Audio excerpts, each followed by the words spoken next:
Hello, good morning, good afternoon, good evening, depending on where you're joining from today. Thank you for joining our weekly tech agnostic live stream about digital transformation.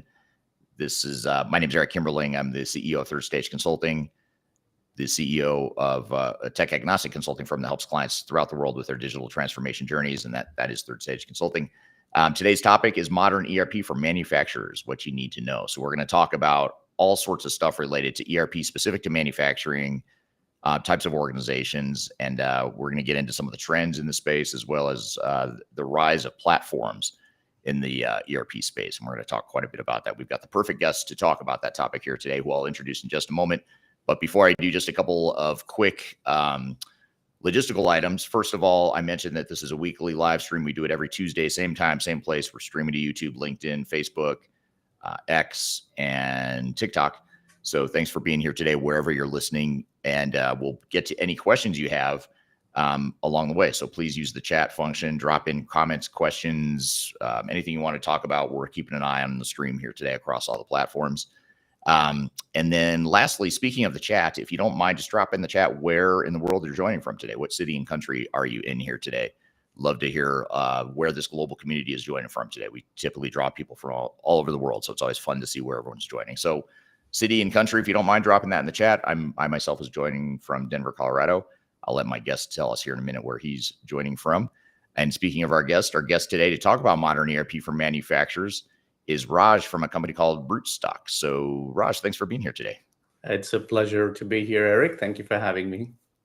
Absolutely. So tell us a little bit about yourself to get started. Tell us about yourself and tell us about Rootstock, if you don't mind. Yeah, you asked the first question where we're joining from. I'm joining from the Bay Area in California, where it's a cold 48 degrees Celsius. And for those of the guys joining from the West Coast, Eric didn't tell you this, but we can see you too. And I know you're in your jammies. No, we're kidding. Of course not.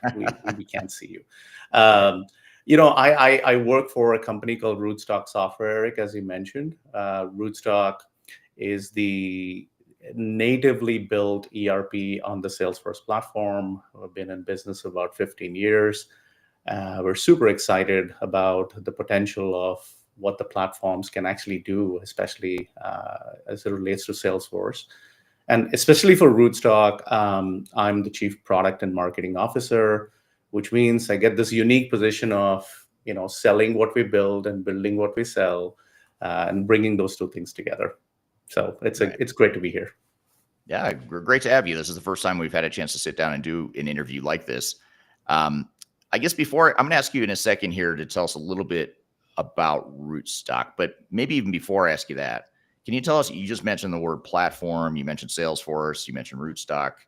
Tell us just basic 101, what is a platform? Like how is that different than a traditional ERP system?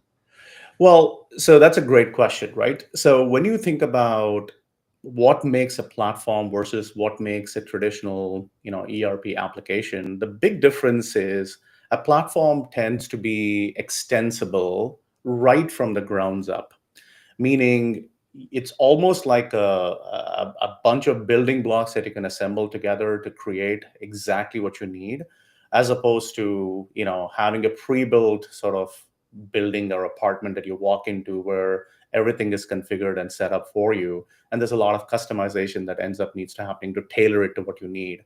So a platform gives the flexibility to mix and match pieces as you need there, right? So if you think about the Salesforce platform in particular, it is a modern, cutting-edge cloud platform. That's just there, right?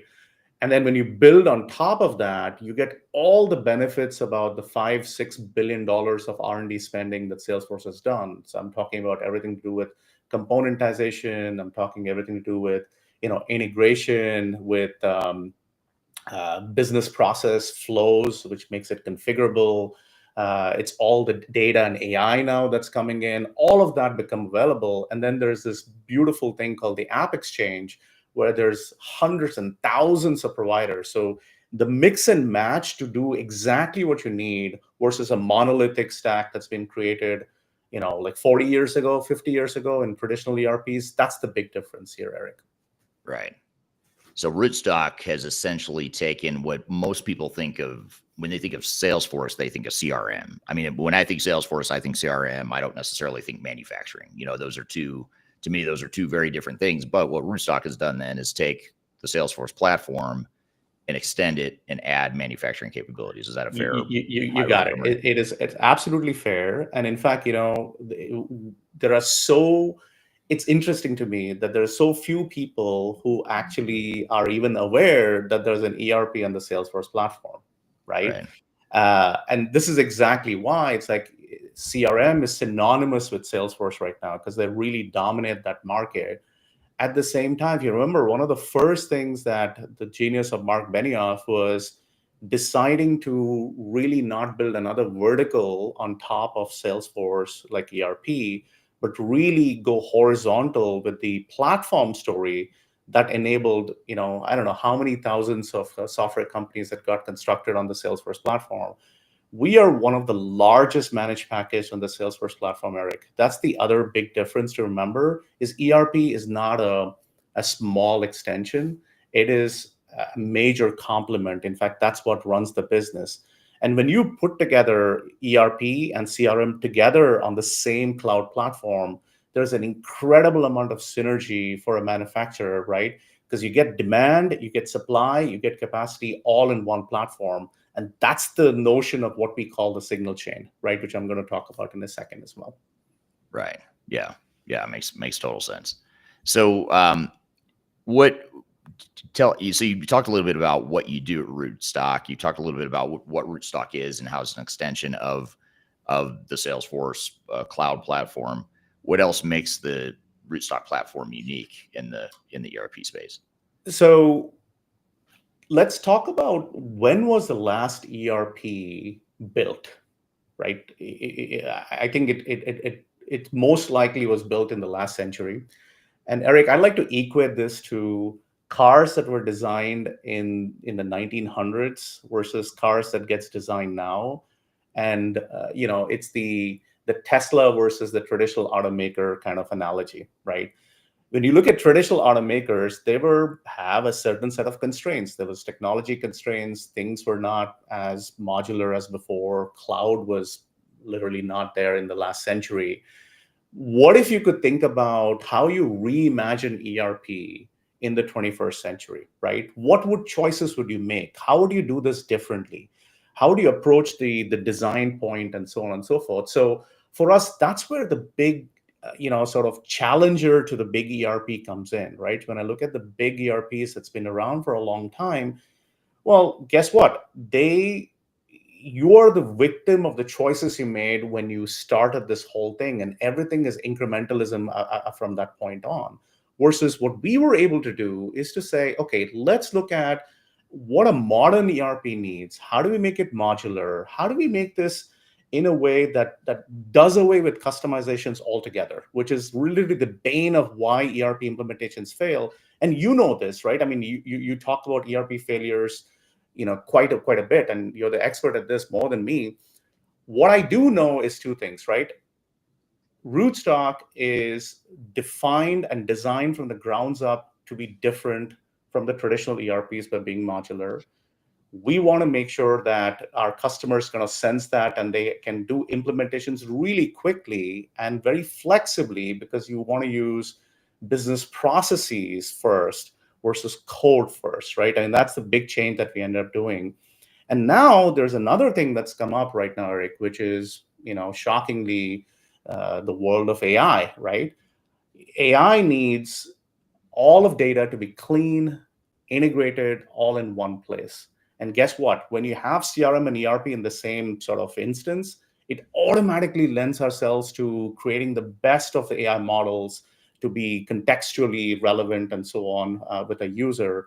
Those are all the things that Rootstock is doing, which I'm pretty excited about.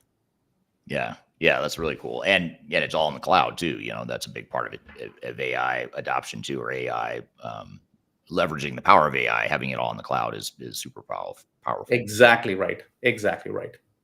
So what trends are you seeing in cloud ERP adoption? Speaking of cloud, what trends are you seeing in terms of cloud adoption, particularly in manufacturing and supply chain intensive industries? Manufacturing is one of the most conservative industries that are out there. Just historically speaking, I worked across multiple verticals before as well. Manufacturers marry for life. They're not your Tinder users, okay? They're not, they're not flipping every 3 months to see, oh, is there a new ERP out there that I could implement? No, this thing is like a heart surgery, right? Right. Hopefully you get it once in your life and you never want to touch it again. So this is what we found, Eric, here is manufacturing is very thoughtful and considerate about which ERP that they want to go and implement and select. But once it's selected, they typically tend to hold it for at least for a decade. I mean, we have customers, who are switching to Rootstock after 2 decades. I mean, the joke is, the first time they picked the ERP, they were unmarried, and now their son is going to college, right? I mean, it does take them that long before they make the change. Now, we do a survey of manufacturers. We do it twice in a year. The first survey is called manufacturing technology selection. That happens at the beginning of the year. And towards the end of the year, we do AI in manufacturing. It's just to separate the focus on that. And what we found, Eric, was 51% of manufacturers are planning to increase their spend on enterprise software, which includes obviously ERP. Why? Because you want to be more digitally connected, you want to be resilient, you want to be much more competitive. The green screens are kind of not working right now. Look at the volatility in the market today, right? With tariffs being the latest of it, and we went through the pandemic. It's very hard to do the same agility if you have a 20-year-old system. It just doesn't work. I mean, there's jokes where the person who customized your ERP literally died, right? There's no one else in the company who actually knows how to use the system. So Right. they won't change until they're pushed to it, but there is a very conservative view, but it's coming. The wave is coming of the change, which is one thing we're seeing. The last stat that I thought was super interesting is 82% of manufacturers, they are planning to invest in AI. That's a ridiculously high number, right? I mean, AI is truly one of those incremental budget items that may not have been what you started with, but that is something that they're considering what to do.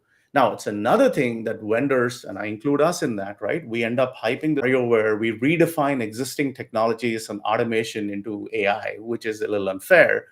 But nevertheless, there is clearly an interest in manufacturing AI. Yeah.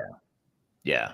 So even despite their conservatism or their, match or their investments for life and their tendency to focus on one platform, they're still moving towards It cloud. is, right. I mean, look at the most transformational technology of our lifetimes right now, Eric. This is what we're seeing right now. It's hard for you to not be impressed when you go to something like ChatGPT and you say, "Write me a song for third stage consulting," and it writes it for you. And then you say, "Write me a song for third stage consulting in the style of Snoop Dogg," and it does that too. So, Yeah. and this is the consumer use case. I'm not saying this is the enterprise use case, but it's hard for someone to not want to implement something like that in ERP as well. It's hard for someone to not demand more of unstructured data, leveraging voice-based conversations, and so on, and really translate that into a structured sort of format, and so on and so forth. Right. Now, playing devil's advocate here, we've got a comment here on YouTube. It says AI is BS. So I'm Oh, not sure. I'm not sure. Not sure what that person means by that, but I'd love to hear an elaboration on why you well, think. tell me how you really feel. Exactly. Well, you and I were talking though. In all seriousness, you and I were talking before we went live here today about how there is a dark side to AI. AI Yeah. is all. There's a lot of opportunity. We're all excited about it, except for this person on YouTube. Apparently, is not excited. Exactly right. But there's a It dark side. can be, Eric. Like, is the funny part is and you said it correctly. Look, it depends on the use cases, right? If you try to implement AI into the wrong set of use cases, most of AI impact can be into two buckets, right? There's deterministic and there's probabilistic. Deterministic is when you want exact results. This is what ERPs have been known for, right? You don't want your books to be, hallucinating, right? I want my balance sheet to actually tally. I don't want my balance sheet to be hallucinated by an AI. So clearly, that's not a great use case where you want deterministic answers. But probabilistic is where I would like to get a sense of where this could be. This could be in demand planning and forecasting kind of scenarios. This could be, I want to get a better estimate of lead time optimization for my suppliers. I want to know when raw materials are due. So there's so many unknowns. There's weather. There's like the Suez Canal thing that somebody didn't know how to drive the ship and got wedged in sideways. There's all these kinds of things that ends up happening, right? Now, we got to pick what the right use case is. And to our sort of conversation earlier, people are using AI for cheating, right? So students are using AI. And this is the interesting educational sort of the segue a little bit here. Can you trust homework anymore, right? Because kids are using AI for writing their essays and everything like that. So why is that real?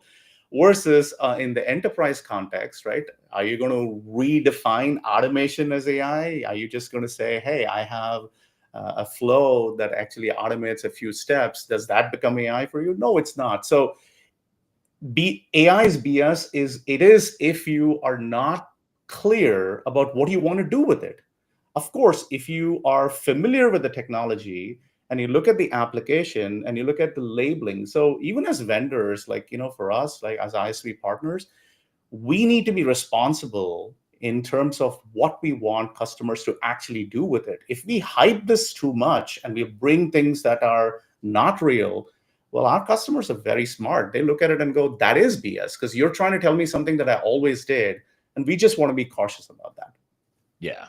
It makes total sense. And just like any technological decision, there's trade-offs, there's risks, and we'll actually get to some of those trade-offs, pros and cons of platform versus more traditional ERP systems here in a moment. But first, I want to just reach out or look to the audience here. Some comments. Darian, thank you for joining on LinkedIn. She says, good morning. Rihan from Pakistan says, good evening to all from Pakistan. Thank you for joining here this evening. And then Pedro joining from Mexico says, good morning from Mexico. So thank you for being here, all of you. Here is a question that I want to pull up. I thought it was a really good question here. It was from Rihan. Where did it go? Oh, actually it's from Muhammad on YouTube. So Muhammad on YouTube says, please, can you also say about or talk about the future of ERP development? And I guess I want to broaden that a little bit because it's a great point and it's something to think about. I think a lot of times you talked about in your introduction and your explanation of the difference between ERP platforms versus sort of the monolithic ERP model. Yep. One of the advantages of the platform model is more flexibility and that sort of thing. But how do you see that? How do you see that evolving in the future? Because a lot of people think development, customization, it's a bad word. You shouldn't do it. There's a school of thought that says you should go with a monolithic ERP system, out of the box, vanilla, best practices, all that stuff. So how do you see this, not this conflict, but this alternative to the monolithic ERP systems? How do you see that developing or evolving in the future? It's a great question and something that we have debated internally on what it actually means. So let's go back to Eric to why did we evolve into this best practices kind of situation, right? There's two explanations for this. Is it we can say, well, let's take the Jeffrey Moore core versus context, focus on your core and don't try and sort of extend your ERP to the context, because most businesses, whether you like it or not, are pretty plain vanilla. They have similar ways of order to cash, similar ways of procure to pay, similar ways of plan to produce, right? Which is all the processes that you need in an ERP. Or it could very well be that I built a monolithic system that actually is getting a lot of bad press, because when people try to extend it to our users, this thing breaks and it creates heavy negative feedback. So I'm going to work the PR system to focus and convince everybody that plain vanilla is only the best way to go for you, right? I mean, this are two interpretations of this. Now, what we found is the middle ground is the right answer. The middle ground is we will give you the base platform that does most of your functionality for you. But what monoliths have to do with big ERPs, with customization, you can actually modularize this and you can extend that with everything that you need. Like, for example, let's say, you're not, you're a system, you're an engineer to order sort of manufacturer, and you need product lifecycle management to work with ERP. Guess what? You drop a PLM system that works with ERP and you're great with that.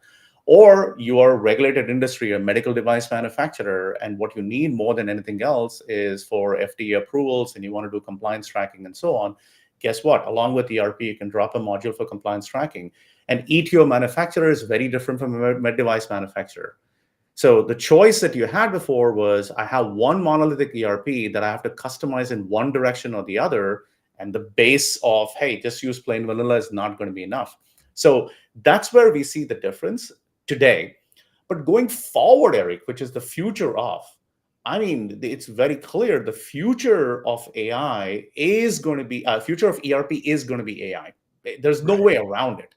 Because look, I think anecdotally, I don't have the source where I saw this. 67% of enterprise data is stored in AI today, and if you stored in enterprise ERP today, if you want an AI model to get built on top of it, you need ERP, which has the lion's share of data to feed your AI models to make it much more specific to that.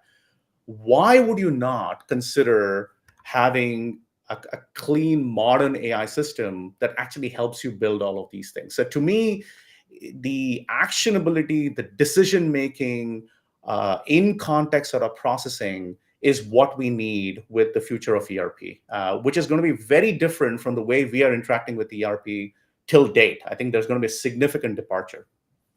Yeah, that makes total sense, and that's exciting to think about too. Also want to say hello to David on YouTube joining from Malta. I've always wanted to go to Malta. I've never been. Have you been Malta there, sounds nice. I think does, it's especially zero tax too, by the way, if I remember.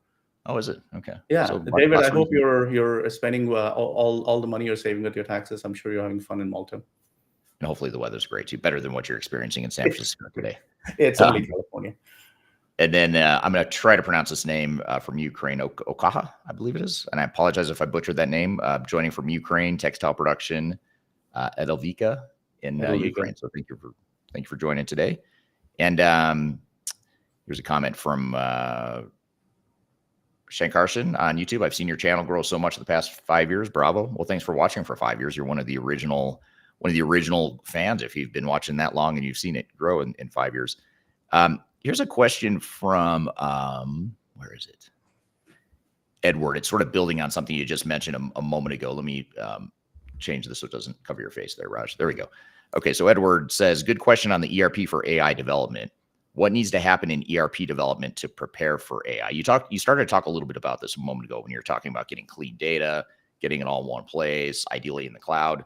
What else do we need to do as we think about, if we're a manufacturer and we're thinking about AI, what else do we need to do in the ERP space to get ready for AI? I think we should talk about it from a slightly the other end of it, because I'm a product guy, right? I mean, there's a lot of things that needs to happen for AI to work, but really, what does it look like when it's finished, right? So let's paint that picture first, right? So to me, AI has three significant characteristics that's got to be, especially for ERP. Number one, it's got to be touchless.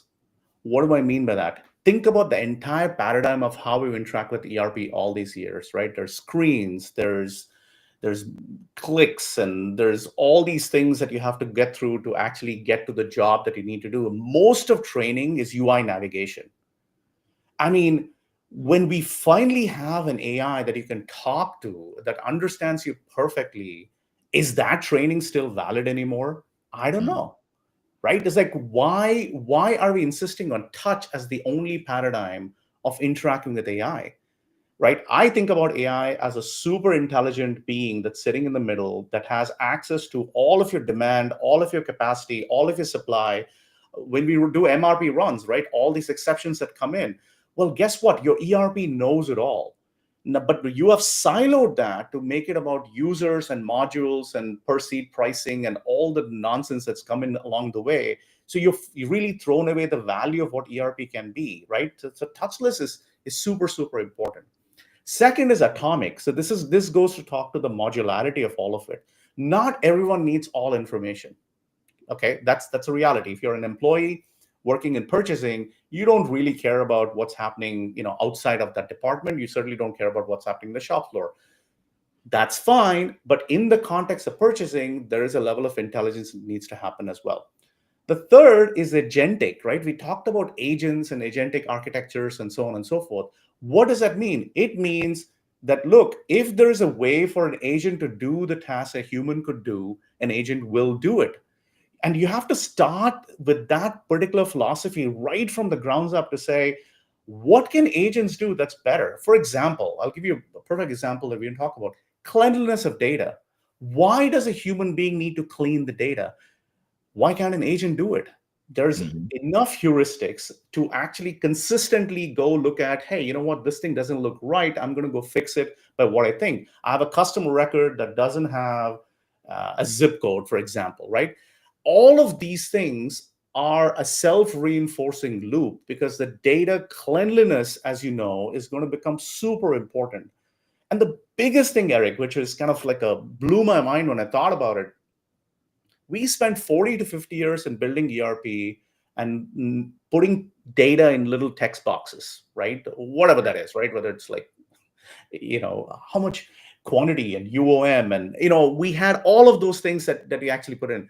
But today we're saying the biggest value of data is actually in the text fields, it's in the descriptions, because that's where the value has shifted right now. And all current ERPs are still stuck in that old paradigm where they're like, oh, you got to type it in like one field at a time. No, I don't want to type it in. I want to use this. I want to use my phone. I want to talk to it. I want ERP to figure out everything, what fields it goes into, and I want it to tell me what I need to do next. I do not want to waste my time.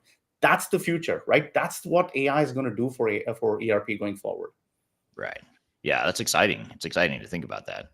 And here's a really great question. We could honestly spend the entire conversation talking about this one question, but I'm going to pull it up anyway. I'm going to hide, make sure I can show most of the question here. This is from Pedro on LinkedIn. Pedro says, I believe one of the main challenges with ERP systems is ensuring they reach all levels of the organization, from sensors and machines to systems and platforms.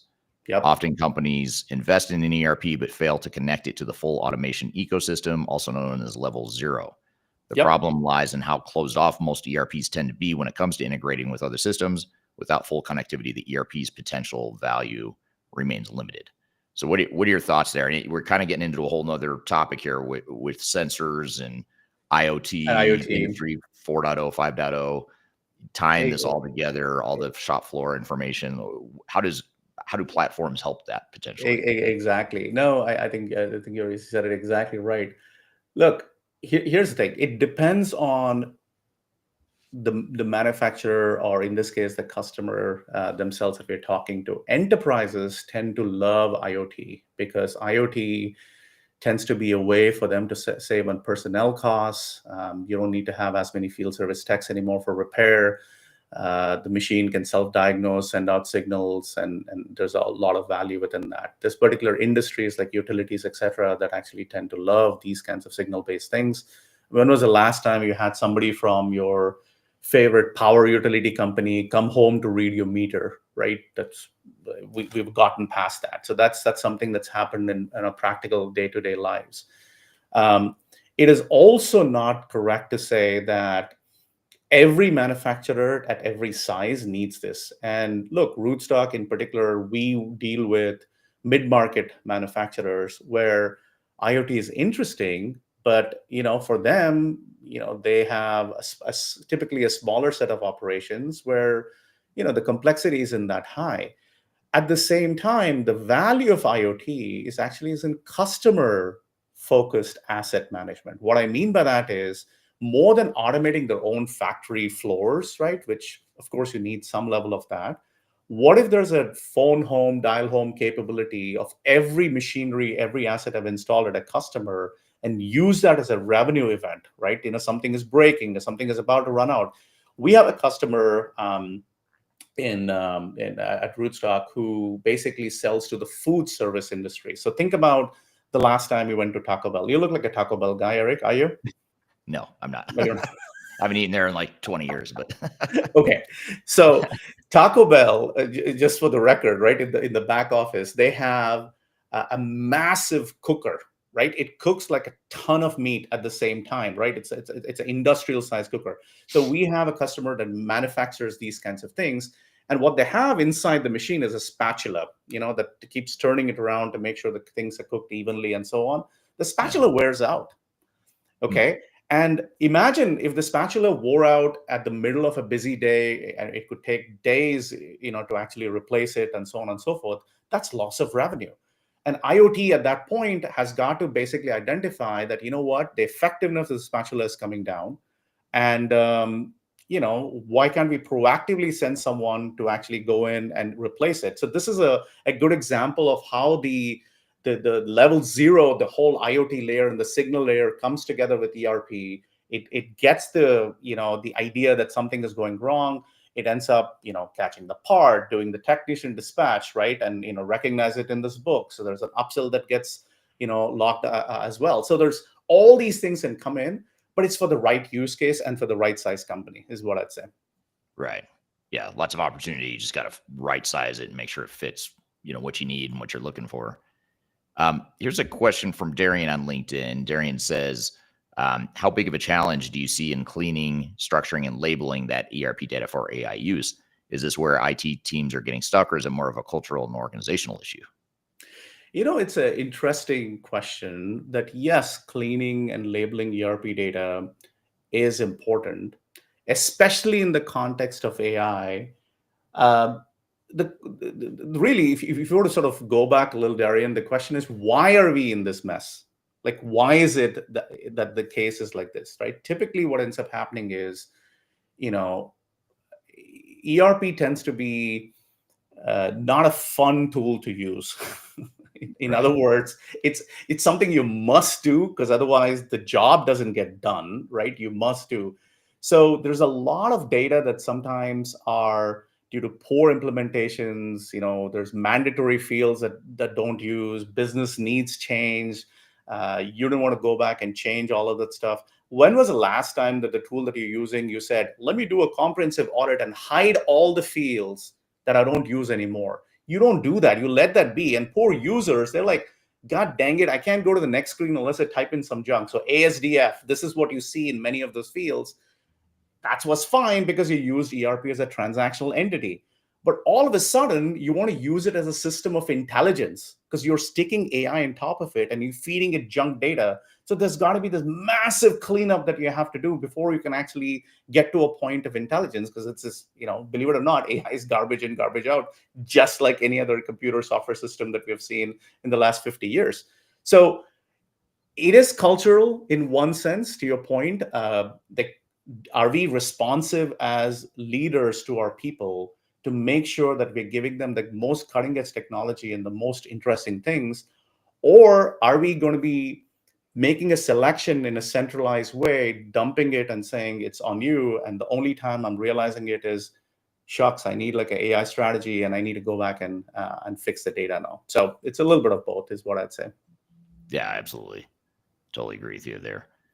Here's a comment from Patrick, a follow up to that. Patrick on LinkedIn says, in the age of automation and AI, technology debt for manufacturers that don't think to change old systems will grow rapidly in the next few years. Absolutely. And Patrick, Eric and I just spoke about that a while ago, that there are systems where the original developer has passed away, that there's no other information that's currently in the system to actually go back and change these things.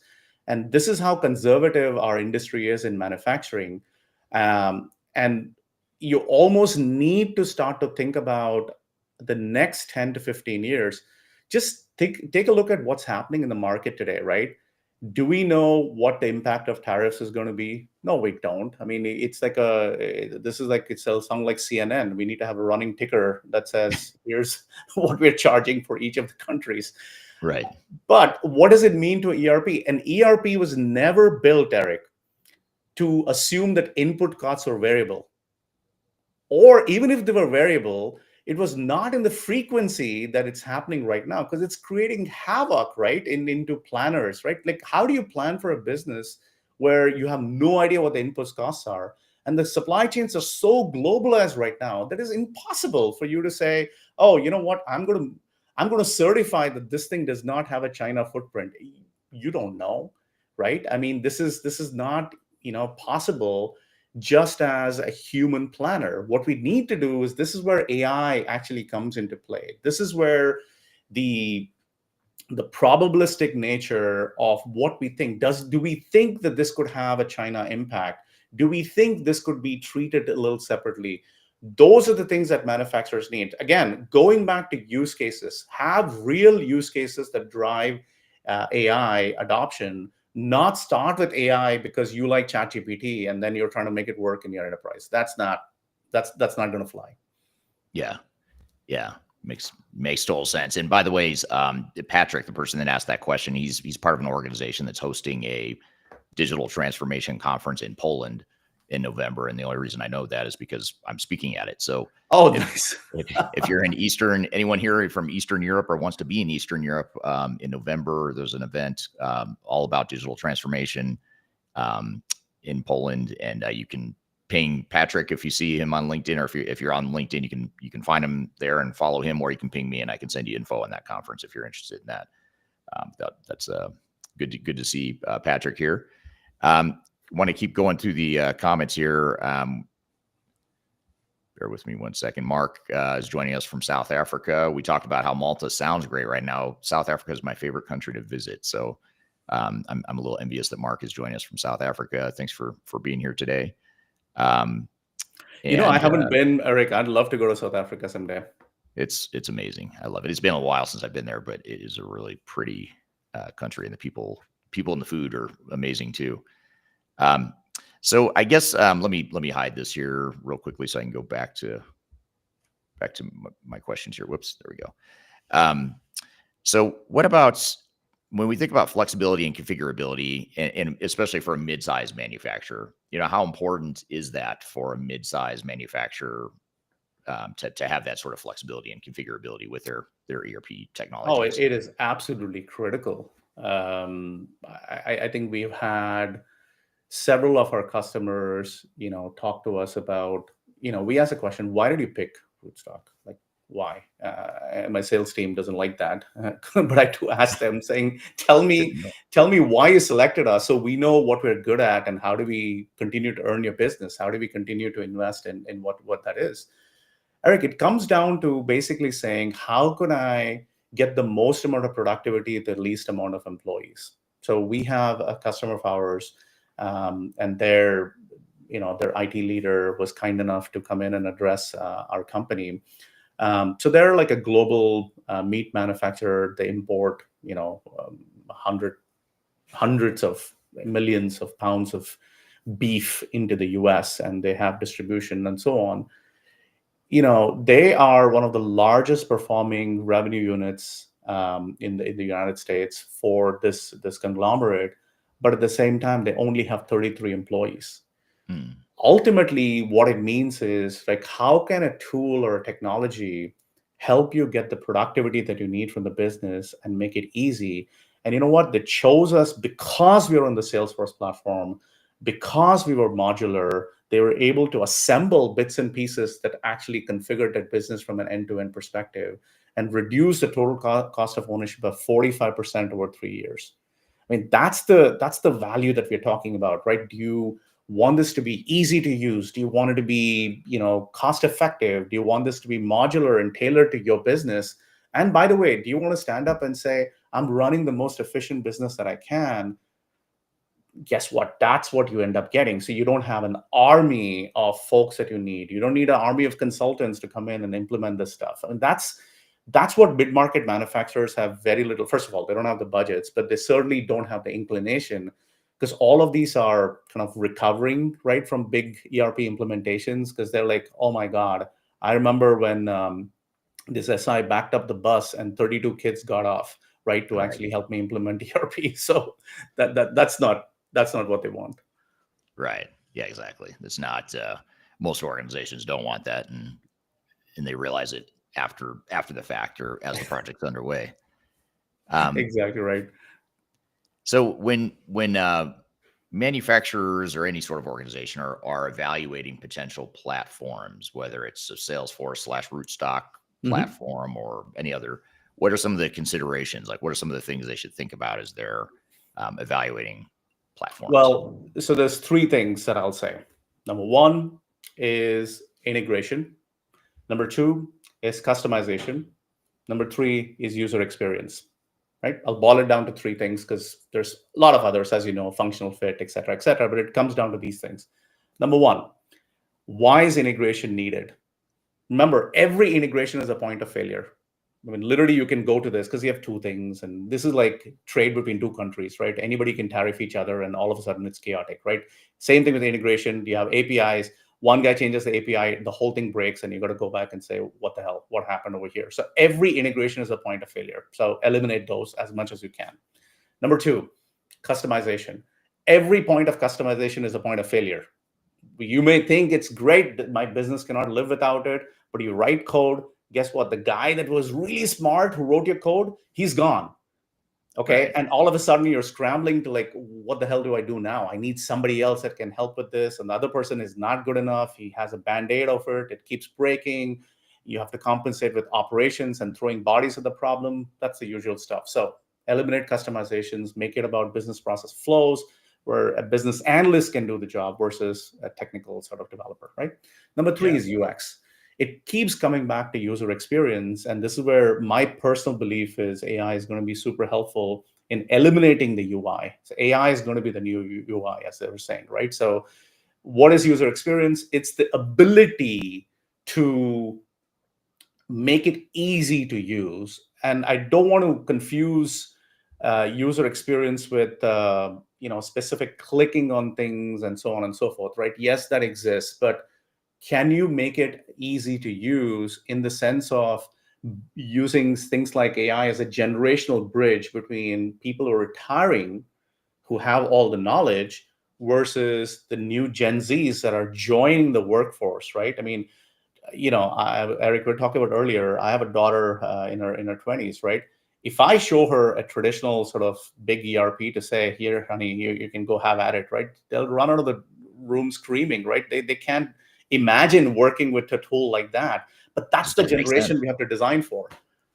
Yeah. Yeah. They don't, it doesn't even make sense to them. It's like a foreign Yeah, language. It just doesn't yeah. resonate, But and that's understandably so.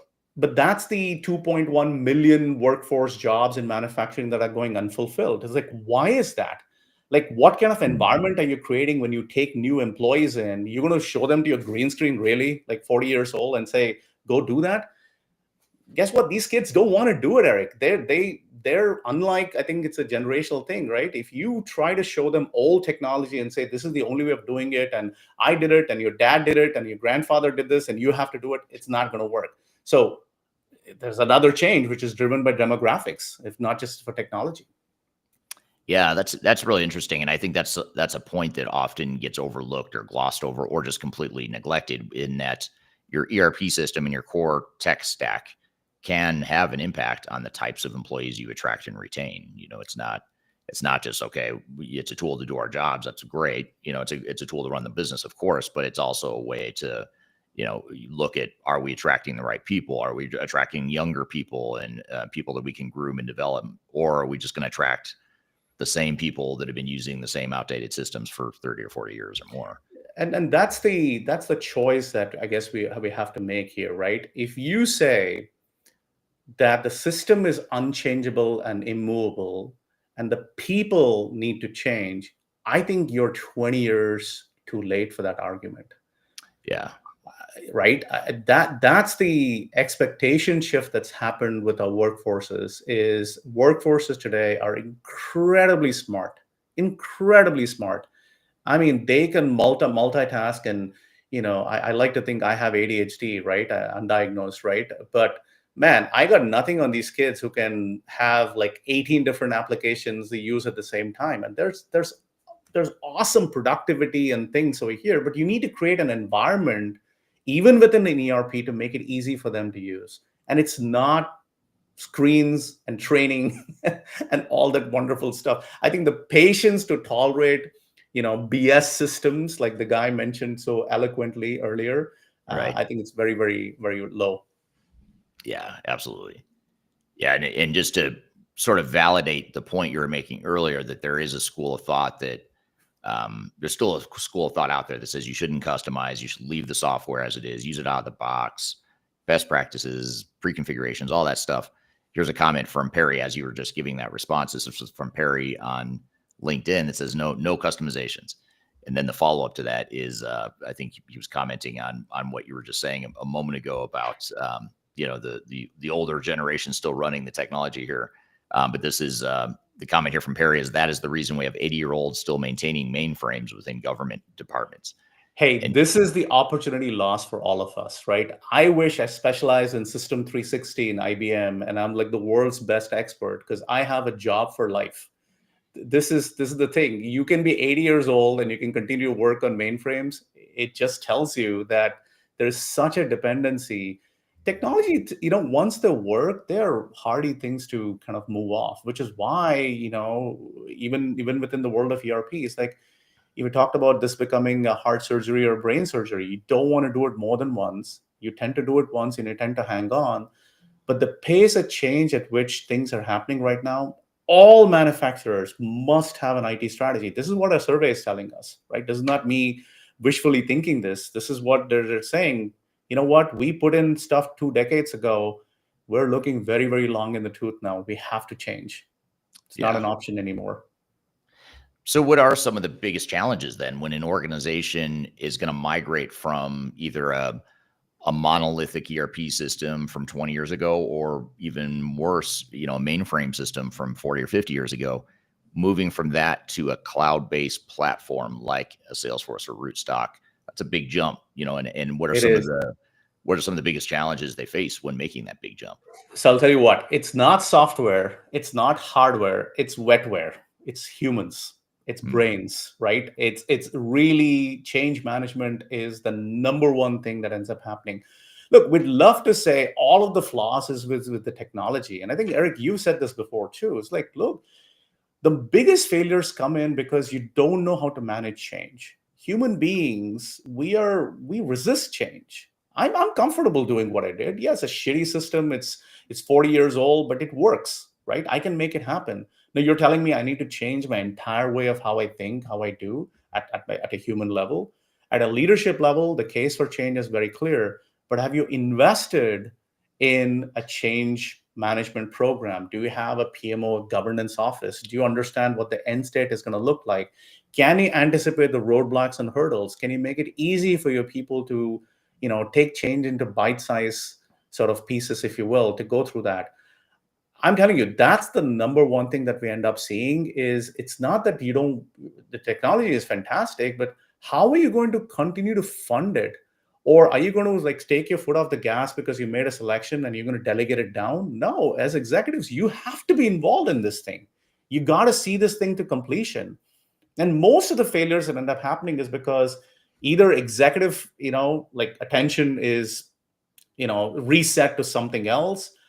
Somebody takes a foot off the pedal. They don't have a strong governance to keep things there. You don't have a good sense of phasing. I mean, these are all the things that consultants, Third Stage, I know does some of them are wonderful at help. You need a third party to help you keep you on track. It's not just the vendor. So there's a triangle of success here, right? There is the customer. There is a ERP vendor like Rootstock, but there's also as a consultant who makes sure that you're being honest with all of this and it's a neutral set of reflecting. When you have those ingredients, that's when it goes in. It's not anything else. Everything else, whether it's data, process, can be handled. That's not the problem. Right. Yeah, I totally agree. And sure, the technology is a lot different. Sure, the back end of how you maintain it, how you change it, all that stuff. Yes, that's different, but it's not. The technology is actually a lot easier to use, but it doesn't make it easier to implement. And the reason it's not easier to implement is because of what you said. It's the people, it's the cultural change. This is a mindset shift for us, and having flexibility that we didn't have before.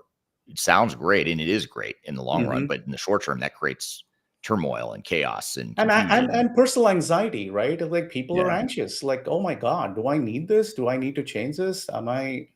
And but that's what leaders do. You got to step in and say, here's why the promised land is going to be better for you, and here's how we're going to go. And this is going to be shitty, right, for this part of the journey. But stay with us, and it's going to be great at the end of it. So the great leaders, you can point to. I'll flip it another way. We can point to failures and we can find common threads, but I'll tell you what, when you can look found successes, I always found there are great leaders behind successful ERP implementations who have the vision for it. And there's a correlation between good leadership and successful ERP that I think is not explored enough, in my mind. Yeah, absolutely. Yeah, and you need strong leadership. You can't, to your point, you can't just delegate it down the organization and hope for the best and assume it's going to be successful. No matter how good that team is that you're delegating to, it's not going to be successful unless you've got that strong leadership backing you behind it. Here's just a couple more comments, and then I've got a closing question here for you today, Raj. Perry says all boys to men have undiagnosed ADD, so that's good news for you. Good news for me too, because I think I have ADD. So we're not alone. It sounds like. Edward on LinkedIn says agreed. That's why older people that understand AI will be very valuable to the young generation. And then as a follow up, Edward also asks, what tips do you have on guiding a company to test AI in a department within a manufacturer or any other organization? This is an interesting question, right? You test AI in the area where you have the most amount of value. So first of all, ask yourself, what are you testing? Are you testing probabilistic use cases or deterministic use cases? Meaning, if you need probabilistic use cases, any LLM will do. You want an easy way for your sales guys to send an email to your customers looking at the current install base and what parts they need. Sure, you can use Agentforce, which is being pushed by Salesforce as a core technology. We're investing a lot in that. Or you can go directly to OpenAI and write through the platforms as well, right? Either way, there's ways to implement that. But then if you want deterministic, if you want probabilistic, if you want deterministic, which is much more exacting, then you need to build your own AI models. This is where data quality and all of those things come in. For example, we use Einstein Discovery to create, specific models for lead time optimization. So I want to know for my MRP run, will the supplier deliver the raw materials on time? Each supplier delivers it slightly differently, but can I do a trend analysis that says, I think the supplier is not going to deliver, even though my ERP thinks it's going to come in 2 weeks. The reality is that consistently they've been delivering on, maybe 2 weeks late every single time. So if I can factor that into my MRP runs, then I have a much better way of actually doing it. So again, it depends on the use case, but please, for the organization, start with something easy. For God's sake, don't start with the most complicated use case to say, I'm going to change the heart of MRP to run. It doesn't work, right? Start with something easy, something peripheral, and work your way into the organization with the level of complexity as the muscle actually grows and you get familiar with the technology and results. Yeah, it makes sense. So last question for you, Raj. Just as you look to where your place is in the ERP space and in the way you're developing the product, continuing to evolve the product at Rootstock, what's next for Rootstock? What's next for Rootstock, and how are you positioning the company to stay ahead in this ever-changing ERP, AI platform landscape? We are looking at Rootstock ERP to not just become a system of record, which is kind of where everybody else is looking at, but become an in-context decisioning platform. What does it mean? It means that we want to think about the 80-20 rule, Eric, which we had 80% of the stuff were things that happened automatically with automation and so on, and 20% were exceptions. Now with AI, we can take the 80% off the 20% and automate that too. That's the next level of the efficiency that we're trying to squeeze for our manufacturers. So how does that happen? It happens in context. It cannot happen outside of the user, right? It has to be where the users are working. It's about agentic. It's about bringing together all these interesting elements to help you, drive that. So that, to me, the decisioning platform, which is touchless, which is agentic and atomic, that's the future of ERP that we're building here at Rootstock. Yeah, it's very cool. It's exciting to think about, and you're in a really exciting front row seat to see how this is all evolving and staying on the cutting edge of technology. So I really appreciate you being here today and sharing some of those insider views of ERP, manufacturing, platforms, all the stuff we talked about here today. So thank you so much for being here today, Raj. I appreciate you and your thoughtful questions as ever. And thank you so much for having me. Absolutely. And thank you to the audience. Great questions today. Really appreciate it. You'll find this episode of Transformation Ground Control is the podcast that we're filming this for. So we're going to edit this. We'll add some additional content. It'll be released in 2 weeks. It'll be the upcoming episode of Transformation Ground Control. You can go to transformationgroundcontrol.com to learn more about that podcast and to watch more episodes as well. So thank you again, everyone, for being here today. And we'll see you next time, same time, same place, to talk about more tech agnostic digital